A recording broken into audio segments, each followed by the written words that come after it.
विट्यातील शासकीय निवासी शाळेतील 22 विद्यार्थ्यांना जेवणातून विषबाधा झाल्याची घटना घडली आहे। या विद्यार्थ्यांना तातडीने विटा ग्रामीण रुग्णालयात दाखल करण्यात आले असून सर्व मुलांची प्रकृती स्थिर असून सर्व विद्यार्थ्यांवर उपचार सुरू आहेत। जेवणातून 22 मुलांना विषबाधा झाल्याच्या घटनेमुळे विटा परिसरात खळबळ उडाली आहे। विट्यातील शासकीय निवासी शाळेत विद्यार्थी शिकतात। दररोजप्रमाणे रविवारी रात्री शाळेकडून मुलांना जेवण देण्यात आलं। जेवल्यानंतर मुलांना आज सोमवारी सकाळपासून उलटी, मळमळ आणि जुलाबचा त्रास सुरू झाला। एकाच वेळी 22 मुलांना त्रास सुरू झाल्यामुळे शाळा प्रशासनाने तातडीने मुलांना विटा ग्रामीण रुग्णालयात दाखल केलं।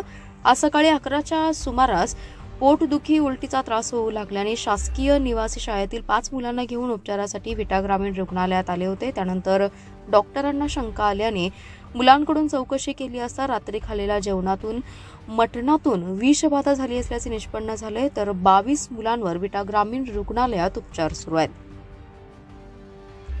माझं नाव प्रणव बाळे। काय त्रास तुला झाला? तिला पोटात उचलण्यात आणि उलटी। काल काय खाल्लं होतं? जेवण काय दिलं होतं? काल मटण, दूध आणि सफरचंद। बरं, सगळ्या तुझ्या मित्रांना पण त्रास चालू झाला? आपल्याकडं सकाळी 11 वाजताच्या दरम्यान शासकीय निवासी शाळेतील मुलं लूज मोशन म्हणून कंप्लेंट घेऊन आली होती। पण जर आपल्याला शंका आल्यामुळे आपण त्यांना ॲडमिट केली। तोपर्यंत आपल्याकडं जवळजवळ 20 ते 22 मुलांचा लॉट आलेला आहे। सगळ्यांची एकच तक्रार होती की पोटात दुखतं आणि संडास उलटीचा त्रास चालू झालेला आहे। रात्री 2-3 वाजल्यापासून झालेला आहे।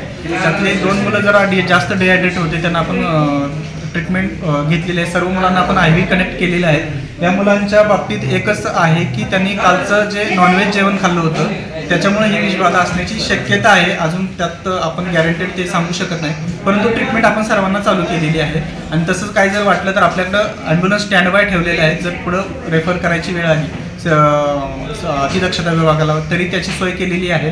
आपली ज्या शाळेमध्ये हा प्रकार घडला तिथेही आपण ॲम्ब्युलन्स आणि डॉक्टर पाठवून दिलेले आहेत, जेणेकरून तिथं जे राहिलेले इतर विद्यार्थी आहेत त्यांना काही त्रास होतोय का किंवा तसा जर त्रास असला तर त्यांना आपण आपल्या हॉस्पिटलला आणायची पण व्यवस्था केलेली आहे।